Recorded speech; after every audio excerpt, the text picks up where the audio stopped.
Hey. Oh man.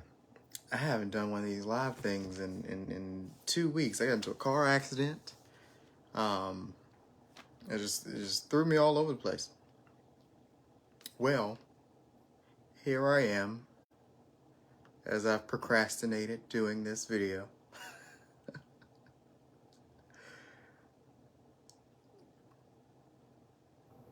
So I've been noticing um,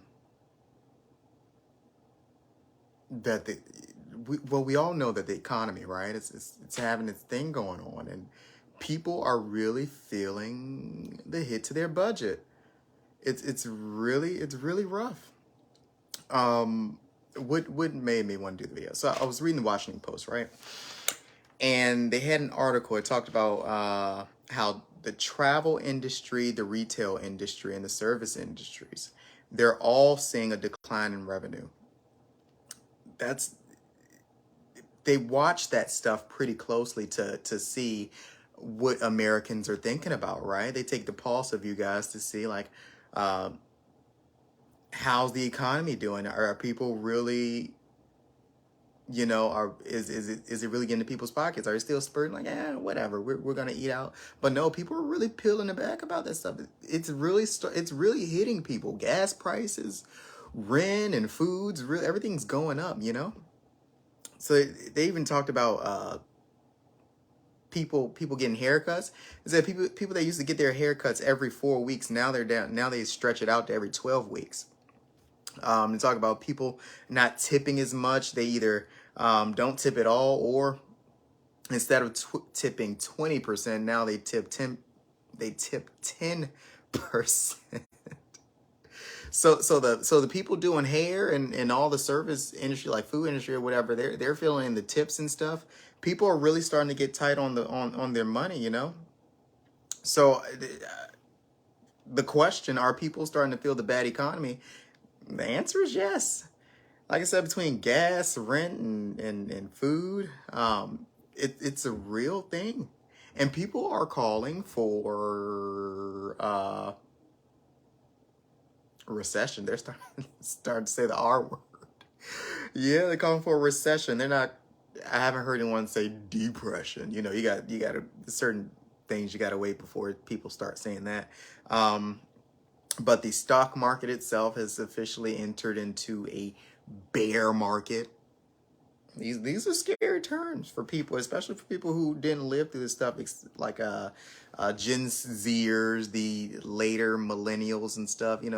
At a certain point, we didn't see anything like this in the economy. When we were going through and learning money and stuff, everything was booming and growing. You couldn't lose. But now everything's starting correct, and it is scary. It is scary, isn't it? So I'm wondering, like,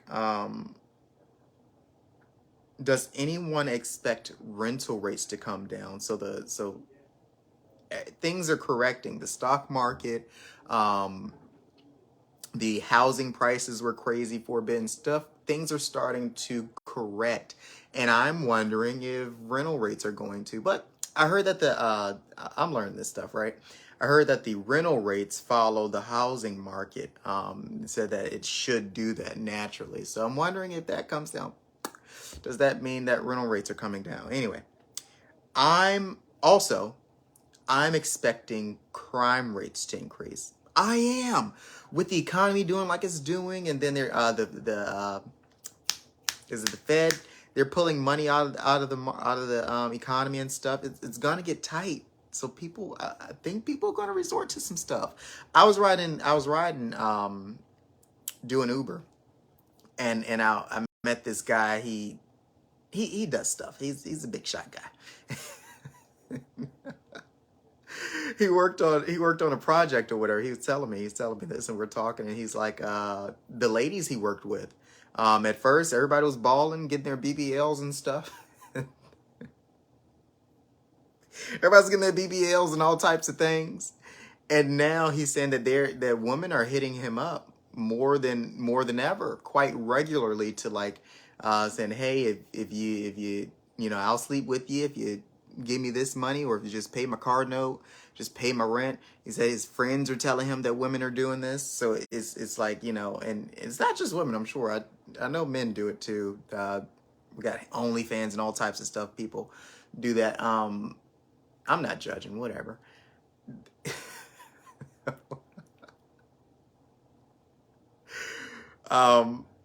But yeah, it's starting to hurt. It's starting to hurt. Money's tightening, and people are making decisions.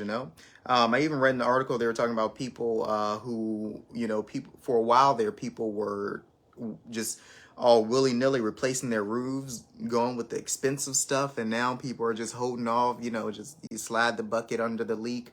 Like, how long can I hold onto this roof a little longer?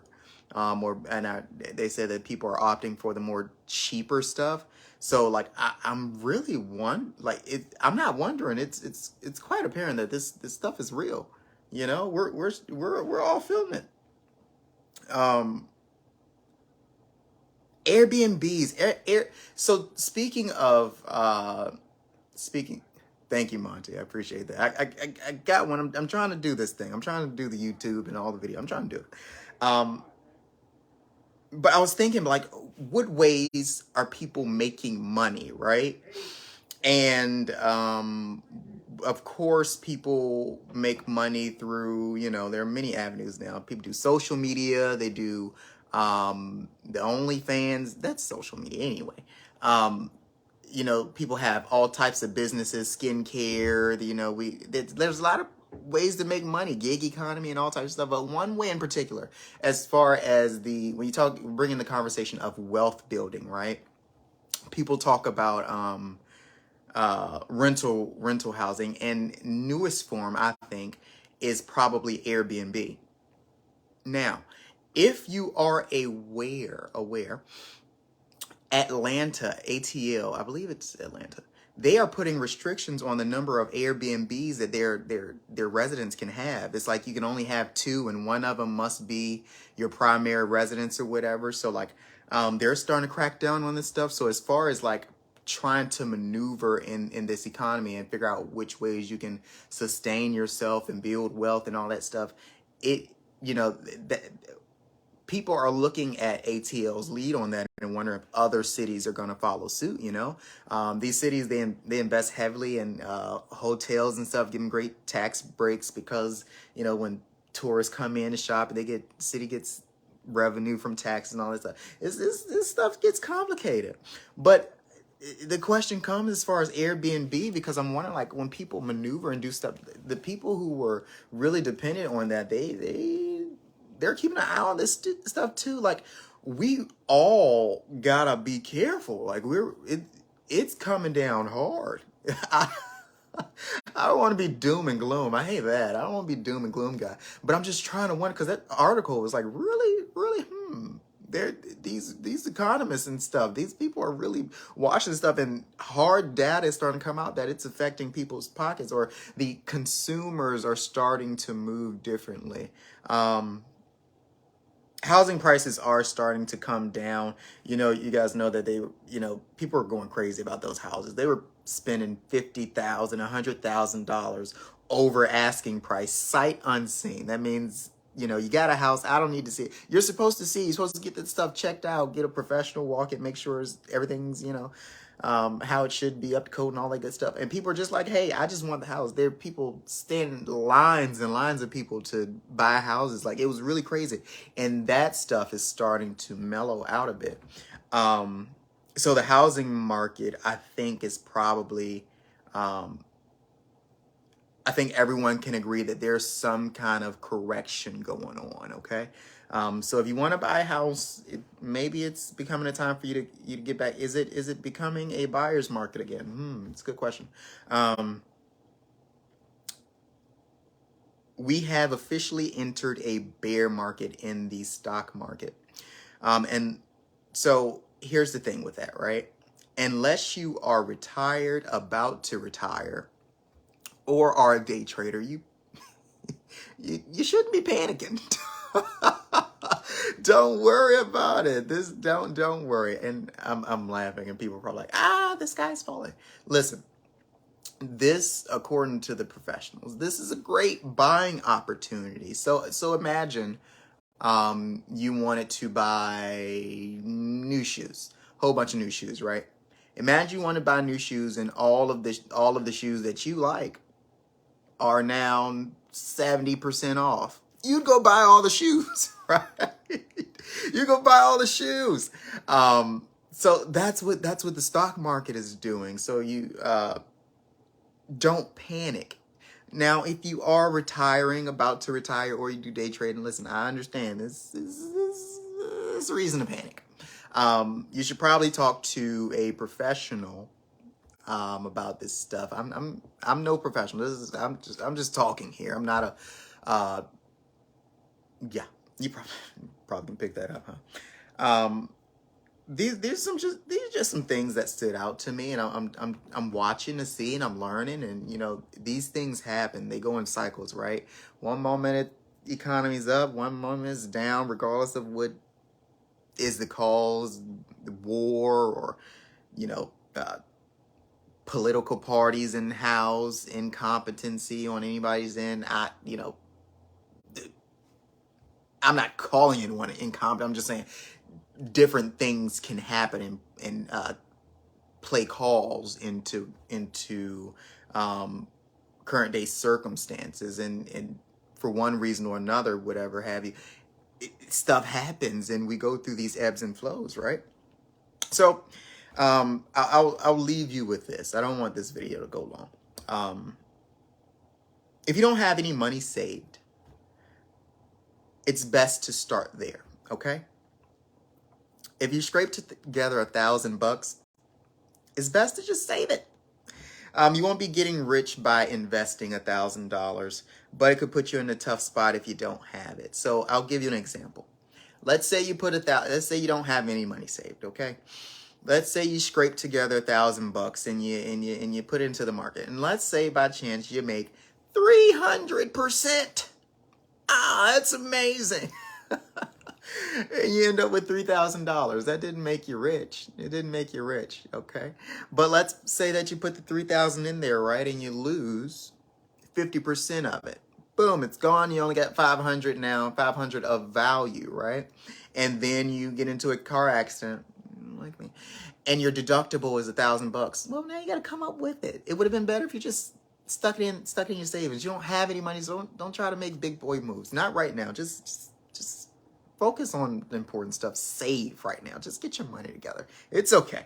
This will happen again, and when it does, you'll be prepared then. It's okay. If you have money, great. You got your emergency fund saved or whatever. If you got your 3 to 6 months, maybe after pandemic, some people are calling for 12 months. Whatever. It's a great opportunity to level up, okay? You know this. Dollar cost average, or wait until the market bottoms out and go all in. But I still say choose your stock picks wisely, your ETFs, whatever you're going to do, okay? You still want to choose them wisely.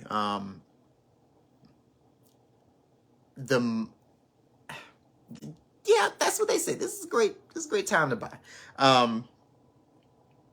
The housing market, like I talked about earlier, I think we can all agree that it's calling for some kind of correction of sorts. But from what I've been seeing, all the experts, not everyone pretty much agrees that we're not gonna do a 2008. So anyone waiting for that, you're pretty much, don't hold your breath, okay? And that's a good thing. Hopefully we don't do that, because that was pretty awful, wasn't it? But definitely so that this will be a great opportunity. Cut it out.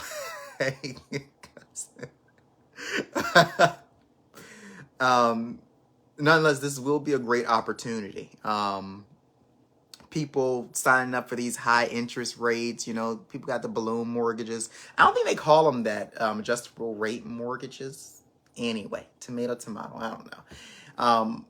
People are going to be in tough spots. People are underestimating the property taxes and stuff like that, and there will be there's trouble in the water, right? 100%. Dave Ramsey said 100% of foreclosures happen on homes with mortgages. He's the guy that says you should pay off all your debt, right? But nonetheless, it's opportunity. And also, what I've been saying, unless you need to sell your house for any reason, please don't panic. I really think this is probably, in my unprofessional opinion, you probably should just ride it out. Just wait. It's okay. That's what this stuff do. Those ebbs and flows, ups and downs. Your value will return if you've seen a decrease. But I've been having conversations with people, and their housing values have increased. I think it's more so just the correction of people asking for $100,000, $20,000 over asking price. I think the frenzy of that is pretty much over. So I digress. And to wrap this up, honestly, guys, everything does seem pretty horrible with the gas being $5 and climbing, and I seen it decrease about 25 cents in some areas. I'm in Virginia, but gas, we know how apartment housing, it's been rough for a while, and it seemed, and it's gotten a little worse. It's at $2,000 average now in America. So the gas and the rental rates and food is more expensive. People, I'm by myself. It's just me, and I see the costs increase. It's pretty rough. So people with kids and stuff, guys, it's pretty rough.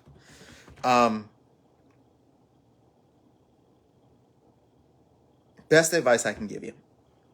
The biggest and most important thing that you should have been doing all along, we should all do. Not saying I do it all the time and I get it right, but I try. Anyway, I can keep a mental note of it. I've been doing it long enough to keep a mental note. I know when stuff moving, yada, yada, yada. Yeah.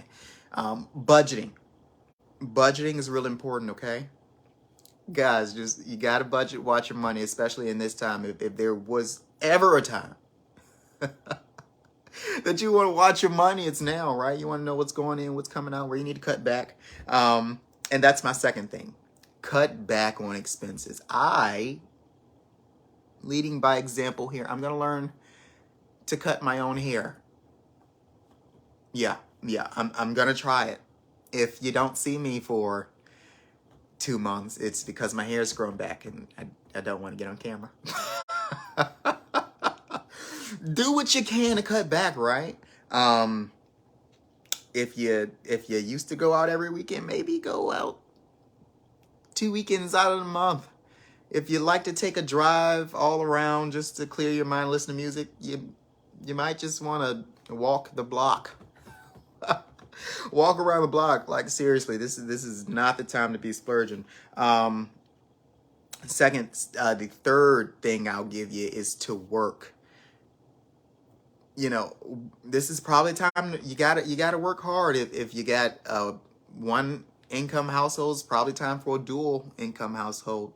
Word probably makes you sick, but I don't know if we can afford to just take care of people. Everybody's got to pull their weight. I don't know. If your household can, great.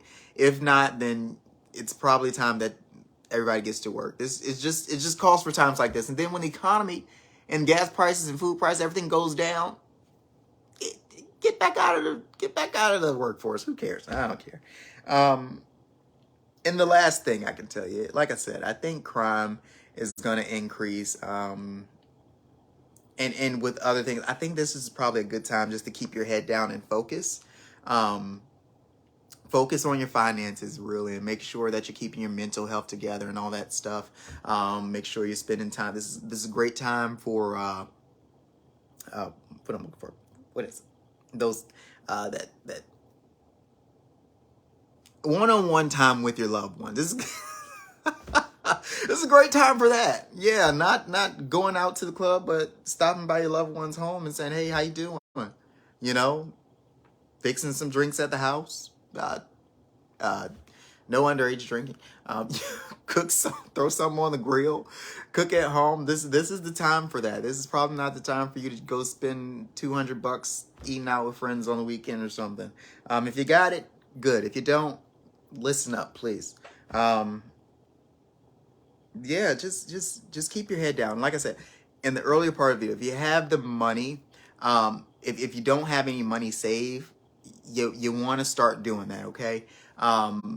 If you got all your savings and you can make some money moves, this is a great opportunity in the stock market, and probably as people get less crazy in the housing market, opportunities will present itself. Great time for you guys. Okay.